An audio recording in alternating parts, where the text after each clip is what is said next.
Alrighty, what's going on, everybody? Welcome back to another video. Today we are doing a SMITE 2 support tier list for Open Beta 19, and this is, of course, for Ranked Conquest. Now, I want to preface this video, like I always do, by stating that these opinions are my own. Please take everything with a grain of salt. What works for me may not work for you, and what I recommend is you actually watch other people's tier lists as well, so that way you can make your own opinion. If you aren't familiar with my content, I am a support-only content creator for Smite game and predecessor, and the way that I generally speaking play the game is I prefer the enchanter type of playstyle or the very hyper-aggressive type of support playstyle. So with all that said, that's how I generally speaking play the game. So my opinions here are going to be based off of that, as well as games that I've seen from the OSL, AGL, stuff like that, in the comp scene, ranked games, and just statistics and data as a whole. The characters I'll be talking about today, you can see on the God pool here. If you don't see a character on this list, I didn't forget them. I was very careful with who I did and didn't include.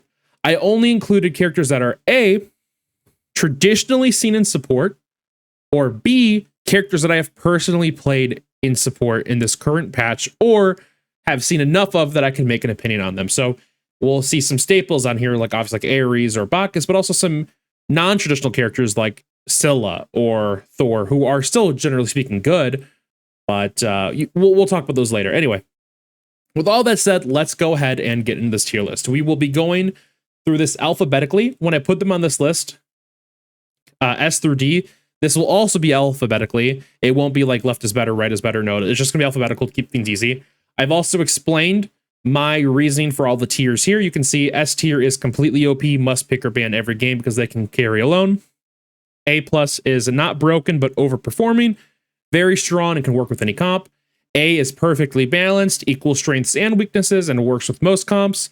B tier is slightly underbalanced. Their weaknesses are a tad stronger, and they typically require a comp built around it. These are your counterpick characters. And then C is bad picks that are easily countered. You only pick these if you're a master of the character, or you pick these in specific scenarios to counter a certain comp. And then the D tier is really bad characters. You're just generally speaking should not play them in support right now. So now let's go ahead and talk about our first pick, and that is Athena. And we'll of course be talking about aspect and non-aspect because you can theoretically play both for a lot of these in support. So we'll talk about both. And with aspect Athena, I think she is a perfect B tier pick right now in OB 19. And the reason for that is she does offer pretty decent lane pressure, which is super important. She uses a lot of the items semi-decently well. She does want a little bit more cooldown than most supports. Obviously, in support, cooldown is important, but on Athena, you traditionally want a little bit more for her ultimate and her taunt. And Athena does come with a very big caveat right now, and that is her taunt is very bad the later in the game you are, because effectively what happens is when you taunt somebody, they can just kill you because you're giving them 3 free auto attacks or free ability cast on you, and you will just die late game because of how strong the 3k potions are and just scaling is in the game. There's not really any good scaling tanks, so because of that, the taunt gets you killed. However, in the early to mid, Athena can be very strong.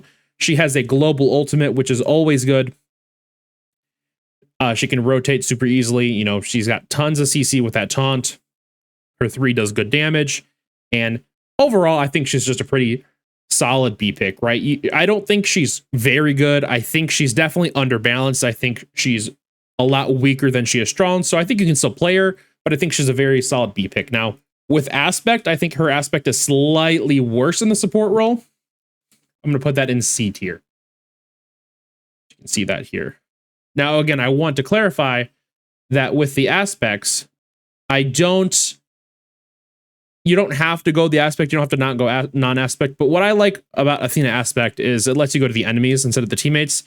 And that can actually be really nice for kill secure because what it does is it lets your teammates do extra damage to those that you're ulting to, but you're losing the shielding that your ultimate gives your teammates. So that's a very big trade-off in my opinion.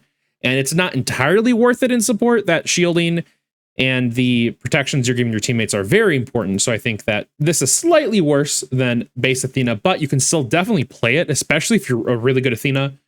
Just generally speaking, play it if your team is a safer team, right? If they have some of their own CC and they can rely on you not ulting them as much. So keep that in mind when you're playing her aspect in the support role. Now, next up, we have Ares. Ares, no aspect, is right now, in my firm opinion, still the best support in the game. In my previous tier list, I put him in A+, wanting to put him in S, but I think it's clear enough that he is definitely in S. In ranked, he can 100% carry alone. If you can hit chains, you can kill anybody. It's so easy to 1v2 or 1v3 on Ares. You do so much free damage just by building prots. You're benefiting from building items you're already going to build anyway. Very strong character. If you max out the chains, you get a 12-second cripple, plus a fantastic ultimate for burning beads or CC immune ultimates. It does get easily countered by other abilities, but all that in mind, he's a very powerful character, has tons of pressure. His pressure is almost unrivaled in my opinion, and he can do quite a lot. Now, Aspect Ares, I do think, is significantly worse. My friend Clockletone likes to say that Aspect Ares is like playing Ares with training wheels, because what it does is it gives you a free hit of chains. Effectively, what Ares Aspect does, if you're not familiar with it because it's not super popular, is instead of the protections you get from the two, you get a stun on it. And although the stun is nice, that's why I'm not putting it in D tier. I think overall, you really want those protections that the 2 is giving you and the sustain. It makes you extremely tanky in the mid to late game. And it's a big reason that Ares can actually do what Ares wants to do, and that's just run at you and kill you. So with that in mind, I think Ares Aspect is C tier with Athena. However, base Ares is, in my firm opinion, currently the best support in the game. There's a reason he's banned in almost every rank game. He is very strong. He's good at low ranks. He's good at high ranks. Very good character. Next up, we have Aphrodite. I think Aphrodite is a very good balanced support right now. Some people think she's strong. They'll put her in A+. Some people think she's a little weaker. They'll put her in B. I think she's right in the middle. Her single target peel is straight up phenomenal. What she can do to save one person is really good. She does struggle peeling an entire team, but in a duo lane scenario, and right now in the higher ranks as support, you're typically staying with duo, your carry, a much more than you would in like Smite 1 or earlier in the year for Smite 2. Right now, supports are sticking in duo a lot longer because Gold Fury is super important. There's really no reason to be in the mid or right side of the map as often as it used to be. There's just not enough stuff over there to make it worthwhile. So with that in mind, she gets a lot more value because you're really hovering your duo a lot more. Her healing is pretty much non-existent. That's just a non-factor. But what really makes her strong, in my opinion, is her stun that's up pretty frequently. Her knockback that does a decent bit of damage. How much damage her 3 can do. How often your 3 is up, and you can also double proc it. Her ultimate giving you and whoever you're tethered to a free beads and Aegis. And the protection sharing she gives with her kiss, as well as the damage buff she gives with her kiss, as well as the mana sharing she gives with her kiss. She is a perfect idea of an enchanter support. She's healing you while also giving you a ton of things. Very cool character. I think she is definitely in that balanced area. I think she has a lot of value for the team, and I also think she's very easily to counter. I think her strengths and weaknesses are perfectly balanced. Now, whether or not you want to pick her every game, that's up to you. I think she's a good pick in most, if not all games. There are definitely going to be characters that are by far better than her, but you can still definitely play her if you like the character. Next up, we have Apollo. Apollo is a very interesting character. I think that Apollo, no aspect, we're going to talk about no aspect first, is a C tier character. And then I think Apollo aspect is a or B tier support. And we'll talk about that in a second. But let me put this right here so you guys can see. All right, so let's talk about it. So Apollo aspect is just in support a much better way to play the character because of what it does. It changes how your 1 scales, and it gives you health scaling with the 1. So that way, when you're building tanky, your 1 does more damage. So by that alone, it's just better for support. Plus, the 2 becomes a very good support tool by also shielding your allies as well. And the 1 gives your teammates attack speed, and it slows the enemies. It's very good. He has a lot of utility in the support role. Apollo uses contagion extremely well. Eros bow is a kind of a dead item. It's kind of a meme item. So he still uses it well, but it's just not really seen anymore. He does pretty well with a lot of the build paths right now that are prevalent with like Stampede, War Flag, Yogis, like I said, Contagion. He really likes a lot of those health items because it makes his 1 do more damage. So again, kind of like Ares, you're benefiting from building items you already wanted to build. His kit is just very good in general. So I think he's a pretty balanced character. I personally think he could very easily go in B, definitely not A plus, but I do think that he is a fairly balanced character in the support role with aspect. And then obviously, like I said, you just really wouldn't play Apollo. No aspect and support. You definitely can if you want to go more of a damage based, like you're just going to have early lane pressure kind of play style. But generally speaking, you wouldn't do that. So that's why he's in C and not D. You're not trolling if you do that. You just generally speaking wouldn't do it. So I think Apollo aspect is A, Apollo base is in C. Next up, we have Bacchus, and he is going in A plus. And then I will also put Bacchus aspect in A. Bacchus aspect does a lot of damage, a lot more than I think people realize. And, you know, unlike Ares aspect, the trade-off of losing that protections from the one, I think, is actually worth it because of how much damage you're gaining on Bacchus. Plus, he uses regrowth very well. So both options are good, but Bacchus as a whole is a very strong support character right now. He has a stun, he has a knockup, he has a very good teamfight ultimate that does a ton of damage and a really interesting like tremble effect. Super cool character. Very easy to go in and get stuff done on your own. You have a lot of your own agency as support, and that's why I like him a lot. He also has built-in anti-heal, which is, you know, very good. Ares does too. I forgot to mention that earlier because I forgot they gave him that, honestly. it's still kind of new to me. But all around, Bacchus just uses, again, the items very well. He also is just inherently a very high-pressure character, while also being a good peel character. You know, it's very easy for Bacchus to turn around and engage or turn around and go peel your teammates. Like, he's got a lot of value in both of those areas. And that's why I think he's a perfect A plus character, right? He's just a slightly better than A. He's definitely not broken, but his strengths definitely outweigh the weaknesses, right? I think he is a perfect idea of an A plus character. And now we have Baron Samedi. I think Baron is an A. I know a lot of people like Baron Aspect. I am not a fan of Baron Aspect. Personally, I'm going to put Baron Aspect in B. And we'll, of course, talk about both. Give me just 1 second to put that in here. There we go. Okay. So I think Baron, similar to Afro, does a lot of things, and he does those things well, but also he's very easy to lock down. He can be a slippery mage, but he's still kind of immobile, and you can still lock him down very easily.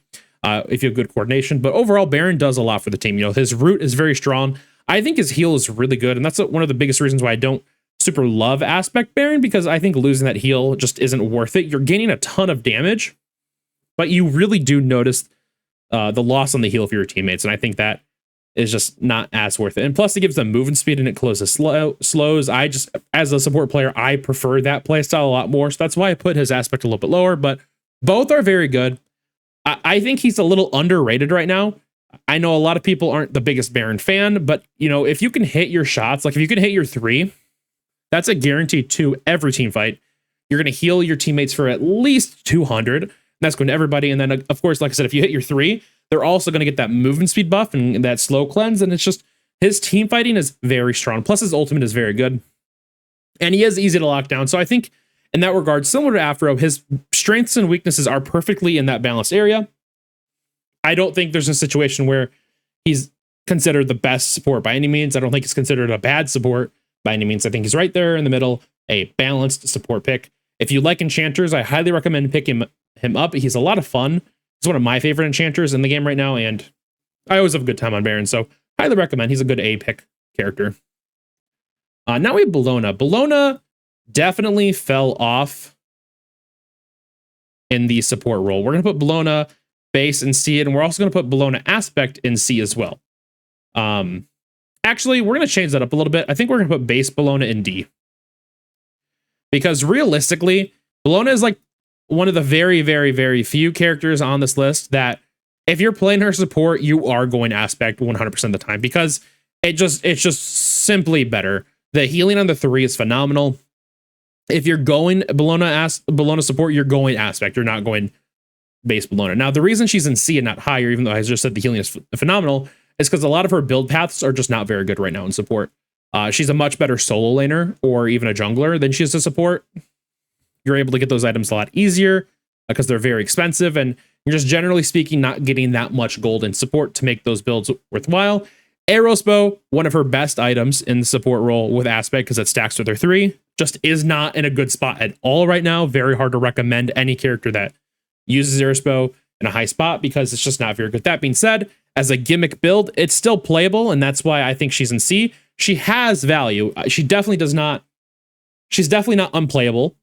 You can still play her. It's just really going to require a lot of communication with you and your team is going to have to play around it. And for those reasons, her with Aspect is in C. And again, base Bellona is in D because you're just going to go Bellona Aspect. You're never not going to go base Bellona if you're going support.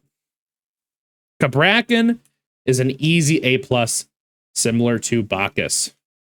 Cabrakan has 2 stuns, a heal, a cripple, and a wall, and he also does 1 billion damage, and he's slow and root immune when he's using his 1.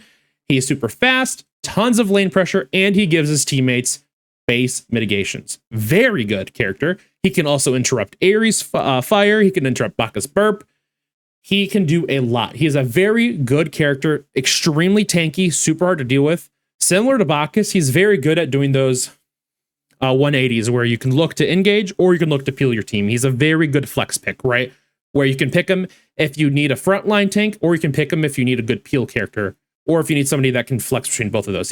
I think he's a very good support. Definitely A+, definitely not broken, and definitely not like lower than A+. I think his strengths are definitely better than his weaknesses, especially with how strong movement speed is right now. Cabrakan always loves movement speed, so he's definitely an A+ character. Cerberus is an A. He is a balanced character, in my opinion. Very good prot shred. He does well into tanky teams. His passive makes him very good into heal comps. However, his damage is just not really there. His pressure isn't as noticeable as it used to be. His stun is relatively hard to hit, and his ultimate, of course, is very good, but it's very telegraphed, and they can very easily get out of it or beads it. But, you know, you're still getting that beads, so he still has a lot of value. I think he's definitely in the balanced tier. But Cerberus with Aspect, I think, is much worse. I think he's in C tier with Aspect. I think it's still playable. I don't know when you'd want to play it, but it is definitely playable. The biggest reason I don't like Cerberus Aspect and support is it is so hard to get those stacks. It's almost impossible to get real value out of that aspect for your 2. And the real biggest reason why I just don't like his aspect is it completely ruins your ultimate ability. It just makes it useless. That knockup just doesn't do anything. The knockup and the pull that it has when base Cerberus has a ton of value, and losing that pull really weakens this character a lot. It ruins his team fighting potential, and I think just aspect Cerberus is just non-playable, especially when a lot of these characters that are higher up have very easy ways to stop his 2, right? Like Cabrakan has 2 ways to stop his 2. Apollo has a way to stop his 2. Aphra has a way to stop his 2. So does Baron. So does Athena. All of them can have a way to stop his 2. And so will the other characters that we're putting here. So for those reasons, I think base Cerberus, very balanced support, has value, can also still be weak in certain comps. And Cerberus with Aspect is a little bit less balanced. You can still go it, but generally speaking, I'd recommend avoiding it. Now we have Cupid, and I'm going to put Cupid Aspect and Cupid Base in the same tier, and that is going to be C. And I'm really not going to spend a lot of time talking about Cupid because I know I've talked about him a lot on the channel before, but I like Cupid as a support a lot. Actually, I think it's really cool that this is possible. You know, having a hunter healer I think is super neat, and also being able to give your teammates mana is really cool as well. He does have CC, he does have peel, he does have a lot of utility. However, like we talked about with the Bellona aspect, that general play style and build path just isn't viable in support right now. So although it's not completely unplayable, it's just not as viable. So you can still go it, just you really have to have a team built around it, and that's why he's in C. It would need a lot of buffs for him to go into B, like in my personal opinion, or even A. I still really like this playstyle. I still play it a lot. It's just very hard for me to recommend it because of how easily counterable it is and how bad those items, generally speaking, are right now. And now we have Fenrir. Fenrir actually got a very big buff. I think Fenrir aspect is actually A+ right now. And I think base Fenrir is going in B. I think base Fenrir is still very, very, very, very viable. However, I think aspect Fenrir just is far better, and the buffs that it got are superior than normal Fenrir. I think normal Fenrir, oh, I don't need that, is definitely below the balance point, very easily to counter. However, I think aspect Fenrir does so much damage, also does so much CC. He's extremely tanky and hard to deal with. He can invade super well. He has tons of pressure while also being super safe. And if you're a good Fenrir player, he can do a lot for your team. And if you haven't played him in a while or even at all, give him a shot. He's always been a really good support. Fenrir support is like one of the core assassin supports from Smite 1. And I'm really happy that he's in a good spot again in Smite 2 because he's one of my personal favorite assassins in the support role. He's just a lot of fun, you know, being able to play fetch with the enemies, bring them to your team. A lot of kill potential, a lot of kill setup. Very easy control because of the mobility this character has with the 2 movement abilities plus his ultimate. And like I said, he's just extremely tanky and very hard to deal with. So I highly recommend give him a shot if you haven't played him in a while. I think he's above the balance point, very strong right now because of the buffs he got in this patch. I think before this patch, him, aspect, and base were probably together in B. But because of this patch in OB19, he's definitely an A+ with aspect. Now we have Ganesh. I think Ganesh is an A. And I think that Ganesh aspect is in C. I love me some Ganesh aspect support gameplay. It might not make sense because you're losing the passive and you're losing the silence, but that lane pressure you're getting from the 2 is fucking devastating. Very playable. Just again, you have to have that team built around it, and that's why it's going in C. It's also very counterable by these characters. You know, all of these characters have a way to stop this too, similar to the Cerberus. So it is counterable, but that pressure is very prevalent, and it's something you need to be aware of. Now, base Ganesha, a lot of people might say he actually belongs in A+. And the reason I say he's an A is because, yes, he is very good. He has a very good silence that gives you a ton of protections, and it gives your teammates a ton of protections too. Very good teamfight ultimate. His 3 is phenomenal. That knockup is so good. But the main reason that I think Ganesh doesn't go in A+ is because it's very easy to counter what this character does. And kind of what we talked about earlier, you just don't have, with like Ares and how Ares does this really well, Ganesh just doesn't have agency on his own as a character, right? You can't do a lot on your own as Ganesh if you're the best Ganesh player in the world. You can keep your teammates alive, but that only goes so far if they're not around the same skill level that you are. And with everything like that in mind, Ganesh just is a very balanced character, in my opinion. He does a lot for the team. He has tremendous value, but that lack of agency is really why I put him in A. And some people would even put him in B because of that. But I don't know. I really do think he has value. I think he's a perfectly balanced character. He's extremely annoying to play against, but he is definitely counterable.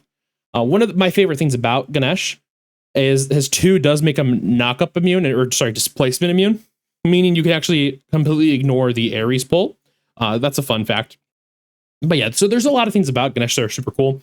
I personally just think he's a balanced character. I don't think he's above or below. I think he's right smack dab in the middle like the other characters. And now we have probably one of the polar opposites of that. We have Geb. Right now, Geb is poop from a butt, abysmal dog shit, terrible. Do not play this character. He is like genuinely speaking unplayable, and I think he's been unplayable for a very long time. Aspect or no aspect, doesn't matter. He just doesn't do anything, man. I try every patch to play him and be like, maybe something's changed. Maybe he's different. And Hi-Rez needs to do something with this character so badly. He is so unplayable. On his best day, you maybe feel like you had some impact. On his worst day, you cannot play the game. There have been so many games where somebody's gone to Geb and I just kill them on cooldown because he straight up cannot do anything. Or I'm playing Geb and I cannot do anything. He needs a tremendous change in his kit. I think what needs to happen is his shield needs to be scaled off of his max health again, like it used to be when he first came out. I think that flat amount just doesn't work in Smite 2 with how good everything else is in Smite 2. He really needs a big overhaul. He just does not bring enough to the team. His shield is strong. It does completely remove crowd control effects, so he does have value. It's just he's just not playable right now. It is terrible. The higher up you get in ranked, and it's like one of those things where if you're in like a gold platinum area, you can probably get away with Geb, but the lower you are in rank and the higher you are in ranked, he's just completely unplayable, which is so weird to me. Because it's like in the lower ranks, peel supports just have never worked in general. You have to play something super aggro. So by that alone, he's just out. And then in the higher ranks, it's just you get focused because you're Geb and you have no lane pressure. You have no mid or late game pressure.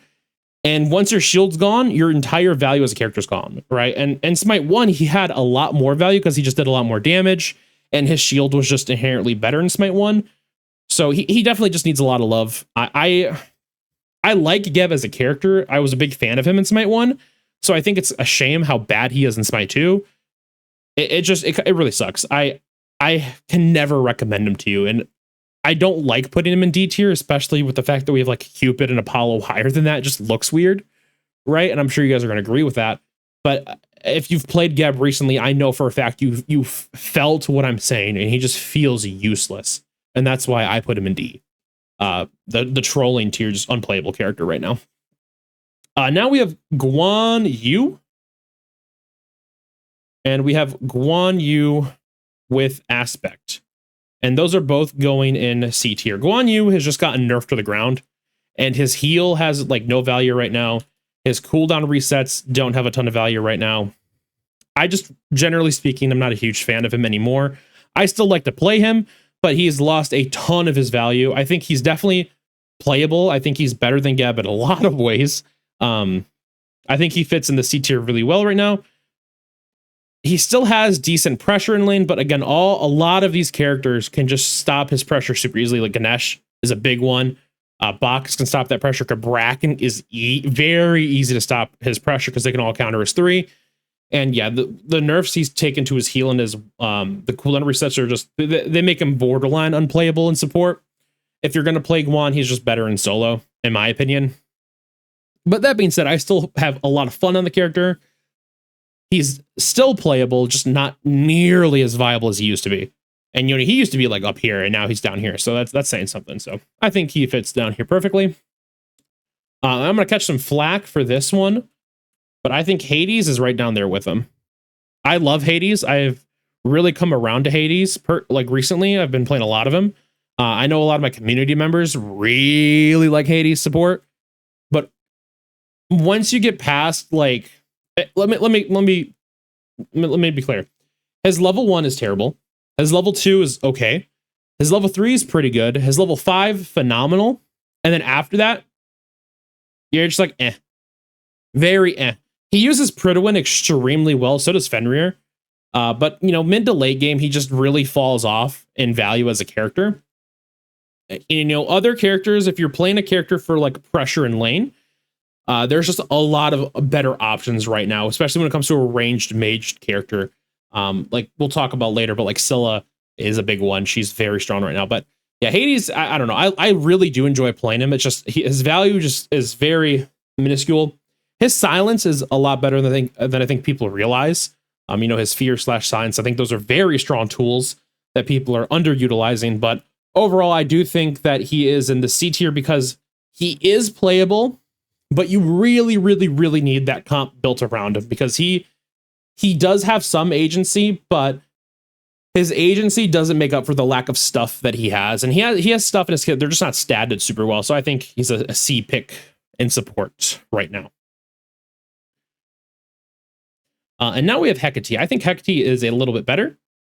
And I'm going to talk about both Hecate aspect and no aspect. I think both are in B tier. And I know people are going to disagree with me on this one, on the aspect specifically, but I'm actually a big Hecate lover. I am a really big Hecate support enjoyer. I think she is very valuable, especially in certain comps. I definitely do not think she's balanced in the sense that I think she is below balance. She is not very strong, but when she is strong, she offers a ton of value to the team. Sorry, I'm just trying to make sure this all lines up. There we go. Yeah, there we go. And what I mean by that is if you're playing against a team that's heavy magical damage, her 3 becomes one of the best abilities in the game. If you're playing against a team that is heavy ability based focused, her 2 becomes one of the best abilities in the game, aspect or no aspect. Uldr is a great character I love to talk about when I talk about Hecate. Hecate aspect just ruins that character completely. Because he just exists and takes 100 damage every time he does anything, or he chooses to silence himself for 8 seconds while he waits for your 2 to go away. Both of those are not good options in a team fight. And that's why I think she's a lot better than people give her credit for in aspect. And then base Hecate, without that aspect, your 2 still just does 1 billion damage, right? It's insane. And then her ultimate, I think, is very good for peel. I don't see people use it as peel as often as I would like to. But when somebody like Fenrir is right next to her, right? Let's think of Fenrir for an example. Think about if you read the Fenrir jump and you just pop that ult immediately and he lands and gets ulted away. Her peel potential is very good. You can just ult away an assassin from your backline. And then your backline can do is if they feel confident that they could have actually taken that fight, is they can choose to go in by taking that portal and like, no, actually, I can take that fight. I believe in myself. So I think her potential is very much so there. I think she's a good character. I really recommend you give her a try. She uses the current item super well. She uses Lifebinder phenomenally. Yogi's is good on her. Stampede is good on her. She uses proc items super well because of her 2. Very highly recommend. She's definitely not good in every comp, but I really do enjoy her. I think she's much better than people give her credit for. Hercules right now for me is in C tier, for kind of the same reason that Guan Yu is. But I do think that Hercules is a little bit better. But generally speaking, the Hercules playstyle and itemization just works better in solo. And he's a much better solo laner than he is support. That being said, still playable in support, but that's why he's in C tier. You really aren't going to be playing Hercules in support. If you get the potential, you're going to put him in solo or jungle. His items just work so much better in those roles than they do in support. Hun Batz, we kind of have the same thing. I'm going to put Hun Batz in the exact same tier. There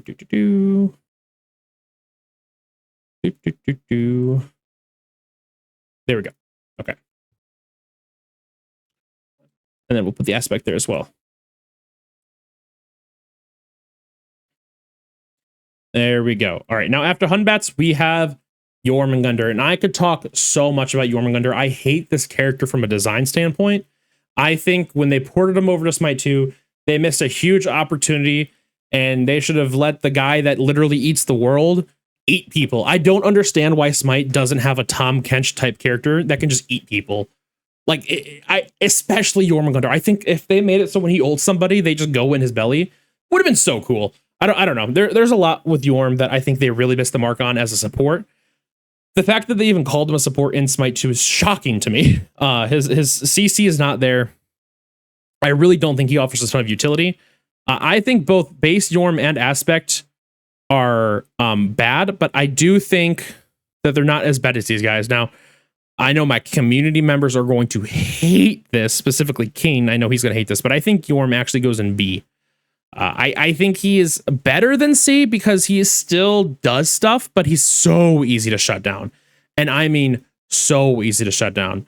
That being said, though, his damage is very high. His pressure is very high, and he is a fun character to play. I'm also I haven't played a ton of him recently, so he could go lower or higher. I'm not 100% sold on where I'm putting him, but I personally, in my belief, I think he's going in B or C. And that's for both aspect or no aspect Jorm. He's just, I don't know. I don't want to spend a lot of time talking on Jorm because I have so many mixed feelings about this character as a whole that I would prefer to not even have to put him on the list. In my 1 tier lists under the Lascivious YouTube channel, I just never even included him on the tier list because just why would you play Jormungandr? It was like that. But yeah, I would say B or C. I'm not 100% in B at all. If one of you comments is like, no, Jorm actually goes in C, or one of you is like, he actually goes in A, I'd believe you. I've played like 2 games of him. I just refuse to acknowledge this character's existence personally. But yeah, I do think from what I have played, B makes sense to me. Very easy to lock down, but he does do some damage, so he's there. Khepri, I think Khepri gets a lot of hate. I think he's actually A. I think Khepri aspect is a little troll, but I think Khepri base is a little troll, but I think Khepri aspect is very strong. The revive is much better than people give it credit for. You know, people talk about how executes just counter the revive, and it's like, yeah, but you're also getting CC immunity and movement speed and all this extra stuff. His 2 gives you mitigations, and it gives his teammates mitigations while also doing damage reduction. He has a ranged root. He actually does a really high amount of damage for the type of character he is. He just doesn't have a lot of lane pressure, but his setup and peel is phenomenal. And I think he is a very balanced character in that regard. I think he does need a buff. I think he's probably lower A, potentially B with aspect. And I don't have him on here yet, but I think that base Khepri is C. I think he's the final C character. Because why would you play base Khepri when Esper Khepri exists? But yeah, I think he's very balanced. I think his passive desperately needs a buff, or at least to be looked at, because in Smite 1 it just made more sense. Smite 2 doesn't really do anything. But yeah, there's not a lot to say about him. I think he's definitely underrated, and I know that I'm like getting a little bit faster with these characters, but I want to try to make this quicker for you guys. I don't want you to sit here for an hour. Nobody's going to retain any information after an hour, so I think he's going to go. Aspect Khepri is an A for me. Base is in C. Next up, we have the Morrigan. I think this is a straight trolling pick. I don't know. She could go in C. Like, realistically, she really could. But I just don't see it. Every game I've played, every game that I've seen somebody play her, it's like, yeah, she can do stuff, but at the end of the day, any other character would probably have done better than she did. It's another one of those kind of like Yorm, where it's like, you could put her in anywhere else in this tier list other than like A+ or A, and I'd be like, or A+ or S, and I'd be like, yeah, that makes sense. Like, she could go in B very easily, she could go in C very easily, but from what I've seen and what I've played, I just really don't see her value in the support role. I think her itemization really wants you to put her in mid or solo or jungle. I don't know. I don't see her as a viable support option right now in the current meta. And sorry, I'm just trying to make this legit. There we go. 125. There you go. This is a little late to talk about this, but if you guys are watching this and you want to download this graphic for yourself, this is available in my Discord. I always post this in my Discord after the video goes live. So if you want to be like, hey, it'd be really cool if I could have that tier list as a downloadable image, you can do so in my Discord. Just want to give that a quick shout out because I want you guys to know you can do that. All right. After the Morrigan, we have Mulan. She should technically go in H, I guess, but I don't know. Mulan makes sense to go in the M's. I think she's pretty good right now. I think she's in B. They give her a huge buff. She's very strong. Ever since Keen, my mod made me play her, I've really enjoyed her. I think she adds a lot of value to the team. She has a ton of lane pressure. She uses a lot of the current good items really well. Stampede's very good on her. Regrowth super good on her. Warflag super good on her. Her new banner I think is phenomenal. You can get to lane extremely quickly. You just pop it like right before purple spawns, and then you and the carry get to lane immediately. It's very nice. I think she has a lot of value. I don't think she's balanced. I think she is still a little bit weaker in support. I think she's better in solo, but I'm confident putting her in B. Odin, kind of same thing. He adds a lot of value to the team. His ultimate is very good team fighting character. His CC is kind of negligible. He has very good pressure in lane as well. But overall, there are just better options. I do think his weaknesses are a tad higher, and that's why I'm putting him in B. Him and Mulan kind of do similar things. But I think Mulan is a little bit of a better pick, personally. But I think Odin's ult is a big reason why you go Odin. So just keep that in mind. Raw. Right now, base Raw, I think, is D. Straight trolling, and I think that Raw aspect is, oh gosh, I think that Raw aspect is in the C tier. So what I'm going to do is I'm going to actually make this a little longer, and we'll adjust this later. I think Raw aspect is in the C tier because it's definitely playable.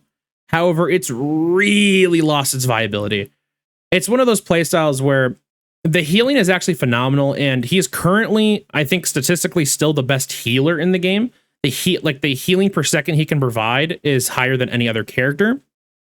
However, if that's like the only thing you're going for, you're not going to get a lot out of this character.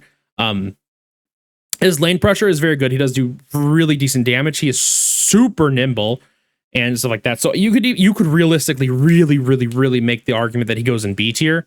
But I think personally he goes in C tier just because, kind of like we talked about with Cupid, where his build options just aren't entirely viable right now. They're possible, not very good. But he can very easily, if you give him on the right team and the right hands, he could feel like an S tier pick with how much potential he has. But I do think personally he goes in the C tier, and we even had to make the tier list a little bit longer because I forgot about him. I have notes on the side here because I plan these a little bit ahead. So I do think though that raw aspect goes in C and then base raw goes in D. I don't think you're going to play him support without aspect. Now we have Scylla. Scylla. A lot of the support content creators right now put her in S, and I'm kind of inclined to agree. Which is so troll to think about. But I don't know, man. She could go in S or A plus. And if you've been living under a rock recently, you're gonna look at this and be like, what the fuck are you talking about putting this child in S tier, A plus? But no, she really has so much value in the role right now. Her only downside is that she doesn't have peel. Like, that's it. And that's a big downside. Don't get me wrong. Like that's a huge downside, but she has so much lane pressure and you can make her damn near unkillable. You build her full tank with like life binder. She does insane base damage. She has no mana to worry about with aspect. She does insane damage. I already said that, but I have to say it again because it's true. She does insane damage, and she is so hard to kill because of her 3. She gets the free vision because of her 3. There's a ton of value in this character. I don't think she's as broken as people think she is. I'm not going to put her in S, but I really do put her in A plus. And I was very hesitant about this because I have been saying to a lot of my community members, I think she's very overrated. But after playing her and playing against her a ton today and yesterday and the day before, she is very high up here on this tier list. If you haven't tried her yet in support, play her. And when she first dropped, without the aspect, I even played her as a joke. She was just open and ringed. I was like, I'll play her. And I won like every game on her. So I get the vision. It's weird that it's here, but like, no, she is very strong. And it sounds troll. Trust me, I know it sounds troll, but definitely give it a shot if you haven't played it at all. It's very fun. And that, of course, is with aspect. Without aspect, still good, probably C tier. But I'm just going to put her in D tier for the simple fact of if you're playing her support, play aspect, because the 3 ults is better than 1, and not having to worry about mana is phenomenal in the support role. So that's just going. And now we have Sobek. Sobek, A plus, almost S tier, for very obvious reasons. I say it all the time. Sobek equals free wins. You just win as this character. Sobek aspect, I'm going to put in straight trolling. There have been a few games where it's like popped off for me, but it just doesn't do anything. Losing that pluck for like a slight push is just useless. But Sobek is a character, extremely hard to kill, a ton of lane pressure, very good CC. The pluck into the knockup is so strong, and he's a free execute that heals him and gives him permanent max health. He is so hard to lock down. His ultimate lets him go through Odin Cage, Ymir wall, Cabrakan wall. Super slippery character, does a ton of damage, also has built-in anti-heal. Very annoying. He definitely does equal free wins. That's why he's in here. Now we have Thor. Thor is going in B tier. Thor base and Thor aspect are both going in B tier. I think they both do very similar things. It just depends on how you want to play. I think if you want to go more tanky play style, Thor aspect. If you want to play a more aggressive, I'm going to steal all your jungle camps, base Thor is probably the way you want to go. But Thor does very similar to what Fenrir wants to do, and that's you're a very in-your-face, very high-pressure early game character, and your main focus of the game is you're going to go invade, steal the enemy jungle, waste their time because you can just ult away or use your 1 to get away, while also doing insanely high base damage and still being tanky. Now, I think that his weaknesses definitely outweigh his strengths. That's why I'm not putting him in A. He's not a balanced character by any means. I do think he's a B tier character, but I do think he's a very fun character, and I highly encourage you to give him a try. Yemoja. Yemoja is an A plus character easily. I would actually put her in S tier, but the thing is, people don't know how to play her, and for those reasons, she's an A plus.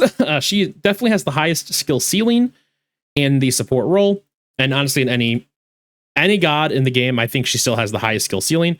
There are so many nuances to her kit that she is just a super great character. Similar to Scylla, don't really have to worry about mana. She has her own resource. Super interesting. She has a very good stun. She has a heal that also shields, and it's on a insanely low cooldown come late game. Her 3 gives you movement speed and protections. Her ultimate is a phenomenal ability. Come late game, if you're Yemoja and you have the right build, you straight up just win the game if you're a good Yemoja player. If Yemoja hits level 20, it's so Jover. You can use like 15 twos in one team fight and just heal everybody, keep them at full health while giving them shields. It's so nuts. She is a super hard character to play, but she's a very good character, and she can stun towers. The reason I'm putting her aspect in D tier is because although the pressure you get from the damage is phenomenal, I think giving up your stun and your heal for damage is just troll. With the way that I play the game, although the damage is fun and I'll play it every once in a while, there's no, just play base Yemoja, man. Learn base Yemoja, learn how to stun people. So very good. And then lastly, we have Ymir. Right now, I think Ymir is in B tier because he has a ton of peel, a ton of early, probably the most early game pressure you could ever get out of a support. His level 1 is one of the deadliest in the game. His passive is so fucking funny. Just being able to auto somebody for like 70 to 80 damage at level 1 is so funny. But he's so easy to lock down come mid to late game. He's super immobile. His wall, if you're using it for the launch, is very inconsistent, but his wall is a phenomenal peel in zone control. I think he's still a good character, just not in the balanced state right now. Based on the current meta, I think that he has a lot of flaws. He has a lot of positives, but I think his flaws definitely outweigh the positives, and that's why he goes in B tier. But yeah, this is my current tier list. I'm pretty confident with everybody except for like Jormungandr and the Morrigan, because I just could care less about those two characters. But other than that, I feel very confident with where I put everybody. Scylla could definitely go in S. I just don't see that vision myself, but you know, she could go there. I just think the lack of peel really puts her down here. Plus, you're going to get flamed by your team if you're not in the higher ranks and they don't know what you're doing. So just keep that in mind. But yeah, I really recommend you guys give the A+ and S characters, the A through S characters a shot. Even the B characters, all these are playable except for D tier. So just give them a shot. Let me know what you think. And again, do not take this as like, this is the law. This is the truth. This is how I play the game. This is what works for me. This is what I see work well for my general play style. It may not work for you, and that is totally okay. It's not going to offend me if you disagree with my takes. My takes are my own because it's what works for me. It's the way that I play the game. I really recommend you go watch other content creators to make your own opinions. There's a guy named Hydra. He makes really good support content. He made a tier list like 2 weeks ago. I agreed with a lot of what he said. I disagreed with some of what he said too, but he also mainly plays comp. You know, I'm a ranked guy who plays ranked every once in a while, right? So it's like different play styles that come at you. So really, I really want you to go out and look at other videos and make your own opinions, because that's how you're going to become a better player. And if you guys enjoyed this video, please, please, please leave a like and subscribe to the content, or subscribe to the channel for more content. And I will see you guys all later. Peace out.